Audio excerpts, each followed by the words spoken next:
नमस्कार। आज जिस मुद्दे पर मैं आपके सामने अपनी बातों को रख रहा हूं उसे मैं चाहता हूं कि आप जरा गौर से सुने और समझें।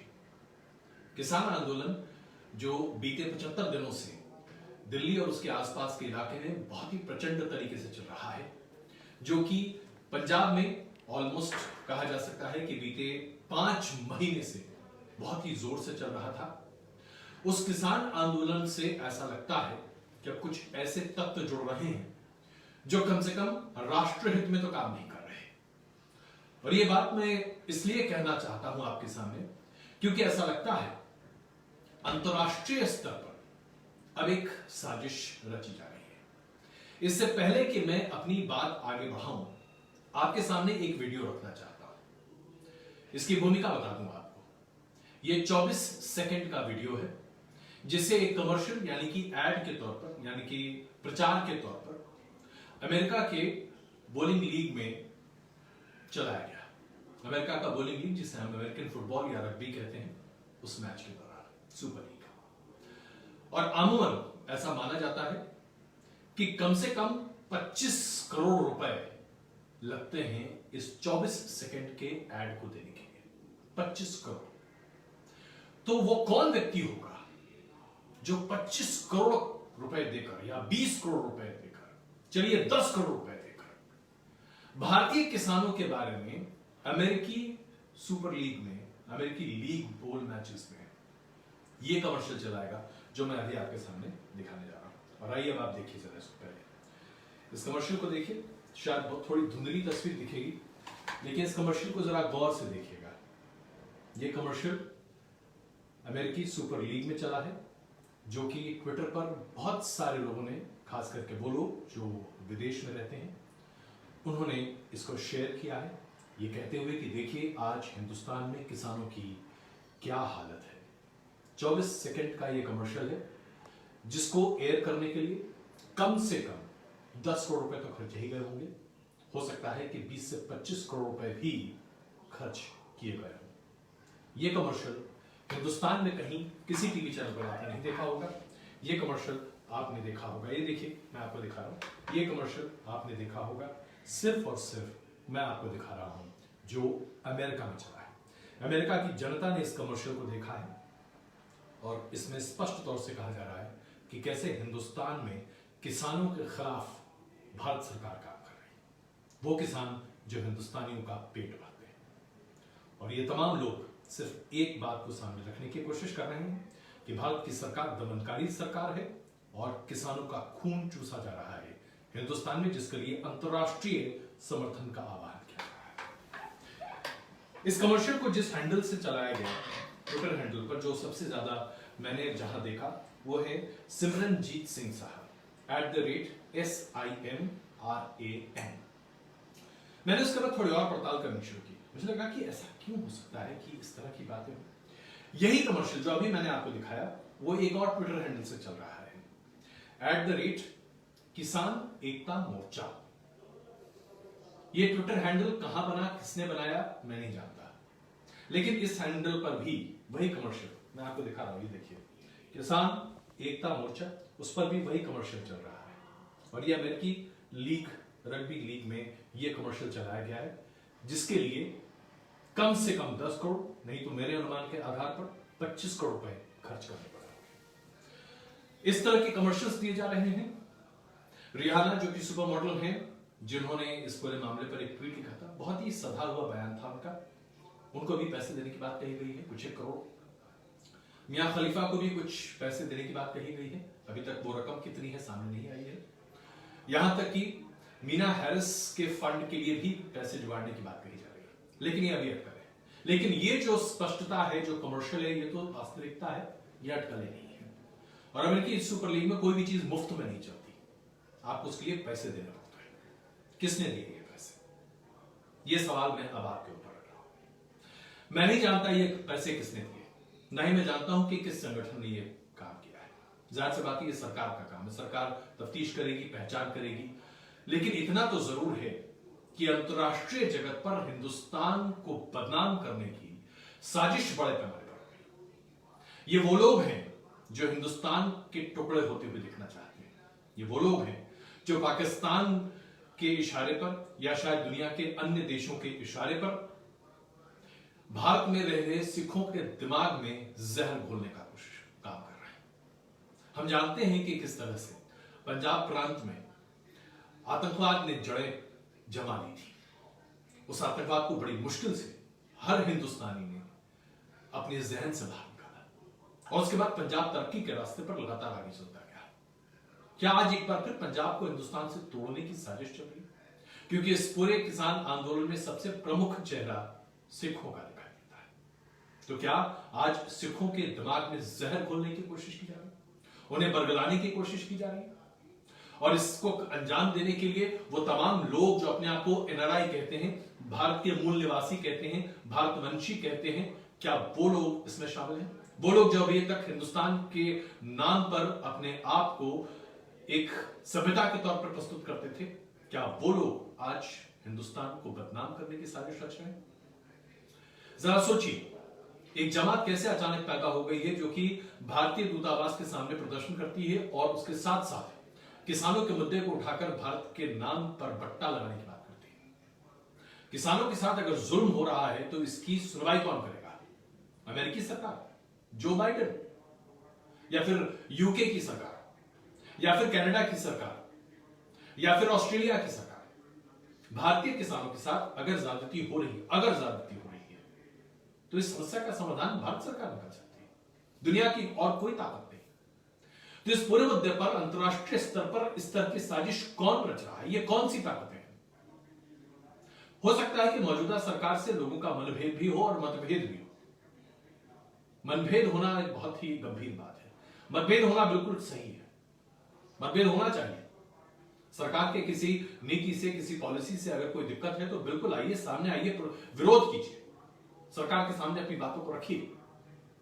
लेकिन ये क्या है? ये तो हिंदुस्तान को बदनाम करने की कोशिश कर रही है वो लोग, वो जनता जो आज नफरत के बीज बो रही है। ये हिंदुस्तान को तोड़ने की साजिश है, इसमें अब कोई दुविधा कम से कम नहीं होती दिखाई दे रही, वरना अमेरिकी सुपर बोल में इस तरह का कमर्शियल नहीं चल सकता था। जब अमेरिका में डोनाल्ड ट्रंप की सरकार थी और वहां पर श्वेत लोगों के ऊपर, अश्वेत लोगों के ऊपर अत्याचार हो रहा था, तो क्या हिंदुस्तान में उसे लेकर कोई कमर्शियल चला?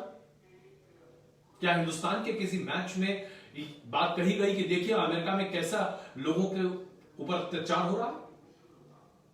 यूरोप में फार्मर्स एजिटेशन बड़े पैमाने पर हुआ, खास करके फ्रांस में येलो वेस्ट प्रोटेस्ट। क्या हिंदुस्तान में उसके खिलाफ कोई भी बातें कही गई, कोई कमर्शियल चला? चीन में लगातार दमनकारी नीतियां सामने आती हैं और सरकार का के विरोध में कोई भी व्यक्ति अगर खड़ा होता है तो उसे कुचल दिया जाता है। क्या हिंदुस्तान में एक भी कमर्शियल चला? हांगकांग में जितना बड़ा प्रोटेस्ट हुआ हम सब ने देखा, चीन ने उसे कैसे दमनकारी तरीके से खत्म किया। क्या इसके लेकर हिंदुस्तान में कोई प्रोटेस्ट हुआ?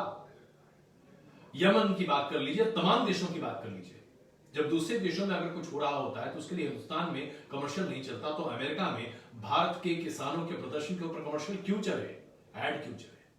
ये सवाल पूछना लाजमी है और इसलिए मुझे लगा कि ये तथ्य आपके सामने रखना आवश्यक है और इसलिए मैंने अपने ट्वीट के जरिए इसकी जांच की पैरोकारी भी की है। जांच आवश्यक है ये पता लगाने के लिए कौन लोग हैं, ये कौन है जो आज हिंदुस्तान को अंतरराष्ट्रीय स्तर पर बदनाम करने की बड़ी साजिश रच रहे हैं। प्रधानमंत्री जी का भाषण राज्यसभा में, जहां उन्होंने राष्ट्रपति के अभिभाषण के वक्त अपनी जवाब के तौर पर रखा, उसमें कुछ एक बातें बड़ी महत्वपूर्ण थी। मुझे याद नहीं आता, स्मरण नहीं आता कि ऐसे कितने प्रधानमंत्री हिंदुस्तान में रहे हों जिन्होंने सदन पर स्पष्ट तौर से यह कहा कि कानून बनाए गए हैं, लेकिन कानून में जो भी संशोधन, जो भी सुधार करने की आवश्यकता है वो करने को तैयार हैं। आप सामने आइए, बातचीत कीजिए, हम तैयार हैं। इसमें कोई दुविधा किसी को नहीं होनी चाहिए कि सरकार संशोधन करने के लिए तैयार है। तो फिर दिक्कत क्या है? कानून वापस लेना होगा, इसके अलावा और कोई विकल्प नहीं। क्यों भाई? अगर कानून में वो तमाम संशोधन कर दिए जाते हैं जो कि किसानों की भलाई के लिए, तो फिर आपत्ति किसको है? किसानों को या विपक्षी पार्टियों और उसके साथ साथ तमाम वामपंथी विचारधारा के लोगों को? इस बात का निर्धारण आज करना पड़ेगा। किसानों को इस बात पर विचार करना पड़ेगा कि वो किसके हाथ में खेल रहे हैं। अगर सरकार पूरी तरीके से कानून के सभी पहलुओं पर विचार करने को तैयार है, एमएसपी पर कानून बनाकर उसे लागू करने पर तैयार है, कॉन्ट्रैक्ट फार्मिंग पर किसानों की सारी समस्याओं को लेकर जो भी संशोधन है उसे करने को तैयार है, तो फिर दुविधा कहां है? मैं अब ऐसे में उन तमाम लोगों के सामने, खास करके कांग्रेस पार्टी के कई लोगों के सामने एक सवाल पूछना चाहता हूं। शाहबानो का मामला याद है आपको? शाहबानो के मामले में सुप्रीम कोर्ट का ऑर्डर किस तरीके से पार्लियामेंट में पलटा गया था, याद है? मुस्लिम तुष्टीकरण की इससे बड़ी दीगर बात नहीं दिखाई दे सकती। क्या राजीव गांधी की सरकार ने उस वक्त किसी भी तरह से कोई बदलाव करने का बीड़ा उठाया था? क्या तमाम विरोध के बाद राजीव गांधी ने कहा था कि हम इसमें बदलाव करने के लिए तैयार हैं? नहीं ना। ऐसे कितने मौके आए हैं हिंदुस्तान में जहां बड़े बड़े कानून सामने रखे गए हैं और उन कानून को सरकार ने पारित किया है और उसके बाद सरकार ने मुखर तौर से कहा कि हाँ जी हम बदलाव करने के लिए तैयार हैं, आप बताइए क्या चाहिए आपको। मैं मानता हूं कि पार्लियामेंट्री प्रोसेस अलग है। पार्लियामेंट्री प्रोसेस का मतलब यह है कि आप उसको पार्लियामेंट्री कमेटी में भेजिए, वहां पर सुझाव आएंगे, सभी दल अपनी बातों को रखेंगे, लोगों के सुझाव मानिए। अरे ठीक है, सरकार ने जो किया वो सरकार ने भुगता भी है। सरकार ने जिस तरीके से कानून को पारित किया उसको लेकर विरोध हुआ, विरोध सामने है, जनता सड़कों पर है, खास करके किसान सड़कों पर है। आज सरकार कह रही है कि आइए हम तैयार हैं, आप जो जो बताइए हम सब कुछ बदलने को तैयार है। सरकार को एक मौका देना तो बनता है। मैं सरकार की पैरोकारी नहीं कर रहा, मैं यहां पर बस और बस किसानों की भलाई की बात कर रहा हूं। किसानों का हक है कि उनके अधिकारों को कोई न छीने, कोई नहीं, ना भारत सरकार और ना विपक्षी पार्टियां और ना ही ग्राहक या बिजनेसमैन। किसानों का अधिकार है कि उन्हें उनकी उपज का सही मूल्य मिले, वो अपने घर बार को अच्छे तरीके से चला सकें, आर्थिक तरक्की के रास्ते पर लगातार प्रगति करते हुए आगे बढ़ें। क्योंकि अगर देश की 60% आबादी जो आज किसी न किसी तरीके से किसानी से जुड़ी हुई है वो आगे बढ़ेगी तो देश आगे बढ़ेगा। इसलिए आवश्यक है कि मूलभूत परिवर्तन किए जाएं जिसके आधार पर हम फार्मिंग को ल्यूक्रेटिव बना सकें और उसमें लोगों का भला। लेकिन इसका मतलब यह नहीं कि हम आज 18वीं सदी के तौर तरीके को लेकर ही खड़े हो जाएं, कहें कि यही सही है, हम इसको बदलने को तैयार नहीं। तो जनाब अगर यह बात थी तो बैलगाड़ी पर चलते थे, आज गाड़ियों पर क्यों चलते हैं? बैलगाड़ी पर वापस लौट जाना चाहिए। बैल से हल लगाकर खेती करते थे, आज ट्रैक्टर की आवश्यकता क्यों? ट्रैक्टर नहीं होना चाहिए, हार्वेस्टिंग मशीन नहीं होना चाहिए, बोरवेल नहीं होना चाहिए। आधुनिकता का मतलब यही है कि तरक्की के रास्ते पर आगे बढ़ो, बदलाव हमारे जीवन का सार है। तो यह बदलाव क्यों ना हो? कम से कम प्रधानमंत्री जी की बातों को जो कि राज्यसभा में देखा उससे ईमानदारी तो झलक रही थी। अब यह मौका तो किसानों को सरकार को देना ही पड़ेगा। एक बार सरकार से बात कीजिए, बोलिए आपने जो जो कहा है उसका लिखित आश्वासन दीजिए, सरकार पलटती है तो दोबारा आंदोलन कीजिए। लेकिन अगर आपकी आड़ में आपकी वजह से देश को बदनाम करने की, देश को तोड़ने की साजिशें विरोधी करें तो यह तो कहीं से जायज नहीं है। जिस देश में जय जवान और जय किसान एक साथ कहा जाता है, वहां जवान किसानों की आड़ में खेल खेल रहे विद्रोहियों से कैसे लोहा रह सकती है? जिस देश में हर किसान घर से एक न एक जवान जरूर है, वो देश, वो किसान कैसे इस्तेमाल हो सकते हैं उन लोगों के द्वारा जो हिंदुस्तान को तोड़ना चाहते हैं, हिंदुस्तान की छवि खराब करना चाहते हैं। सरकार से विरोध है, बिल्कुल सही, विरोध होना चाहिए, विरोध को प्रदर्शित कीजिए और सरकार तक अपनी बात पहुंचाइए। और एक मशवरा बिना पूछे विपक्षी पार्टियों के लिए, राजनीति करने का मौका बहुत मिलता है साहब। राजनीति होनी भी चाहिए और राजनीति का मतलब होता है कि विरोध, लेकिन विरोध खामियों पर होता है, विरोध सिर्फ विरोध के नाम पर नहीं होता और विरोध कभी देश को तोड़ता नहीं है। विरोध सकारात्मक होता है। विपक्ष का काम है सकारात्मक रवैया, समर्थक और सकारात्मक विचार और सार्थक तरीके से जनता की भलाई के लिए काम करना। ये कोई पर्सनल दुश्मनी नहीं है।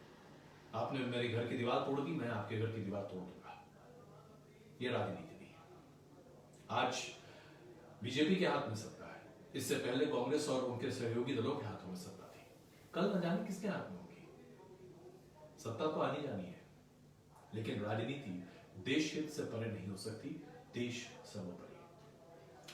आप में से बहुत सारे लोग उससे जुड़ते रहते हैं। आज मैंने सोचा कि जरा आप में से कुछ लोगों से चर्चा भी कर ली जाए, थोड़ी बातचीत की जाए।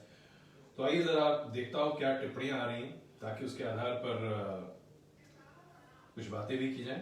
बड़ी जबरदस्त टिप्पणियां भी हैं। बाड़मेर से गढ़वीर जी हैं, पार्ट टाइम करोड़ रुपए कमाने का मौका, 100% फ्री, इनको बाजार ज्वाइन कीजिए। चलिए भाई साहब, ठीक है, आपको जो भी सही लगे, आपको जैसा सही लगे बिल्कुल करना चाहिए। और आप जो जो लिख रहे हैं, आपने बहुत बार लिखा है बाड़मेर साहब, इतनी बार लिखने की आवश्यकता नहीं है, समझदार एक बार मैं पढ़ सकता हूँ, 15-20 बार लिख दिया आपने। नितिन मांढरे साहब है, भारत माता की जय, इंडिया टीवी देश की बातें करता है, आप ऐसी ही पुरुषार्थ कीजिए, हम आपके साथ हैं। नितिन जी, हम सब देश की भलाई के लिए ही काम करते हैं, और मुझे उम्मीद है आप भी वही कर रहे होंगे। रविंद्र एस महमूद जी हैं, there has not been a PM in the world which calls its peoples parasite।